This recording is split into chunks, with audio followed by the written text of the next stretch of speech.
शहर के पास एक पुरानी हवेली थी जिसे सभी लोगों ने बचपन में भूतिया हवेली कहा करते थे। यह कहानी उस हवेली की है जो कभी सुनी हुई डरावनी बातों का केंद्र रही थी। इस हवेली के एक कोने में एक पुराना तालाब था जिसमें बहुत समय पहले किसी राजा ने अपनी रानी के साथ सुसाइड कर लिया था।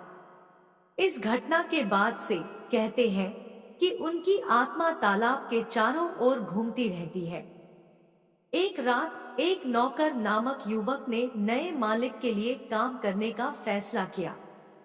उसने हवेली का सामना किया और उसे यह बताया गया कि रात के समय वहां कुछ अजीब घटनाएं होती हैं। पहली रात को नौकर भूतिया हवेली में सोने के लिए तैयार हुआ।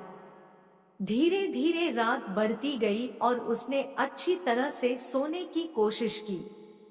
तभी उसने सुना कि कुछ अजीब आवाजें आ रही हैं। हवेली के गलियारों में छलांग लगाने वाली आवाज, गहरे तालाब से आ रही बुलबुलों की चहचहाहट और एक किसी की कुर्सी की घिसपिट आवाज। नौकर ने धीरे धीरे इन आवाजों का पीछा किया और उसने देखा कि तालाब के किनारे एक हंसी रो रही थी। वह हंसी बड़ी ही रौनक में रो रही थी और बोल रही थी, तुम यहाँ क्यों आए हो? यहाँ सिर्फ वो ही रह सकते हैं जिन्होंने सच्ची मोहब्बत में अपनी जिंदगी गंवाई हो। नौकर ने डर के बावजूद उससे पूछा, तुम कौन हो और ये आवाजें क्या है? हंसी ने मुंह चिढ़ाते हुए कहा, मैं वह रानी हूँ जिसने तालाब के किनारे प्यार की वजह से आत्महत्या कर ली थी। तुम यहाँ अपनी मौत का इंतजार कर रहे हो या कुछ और?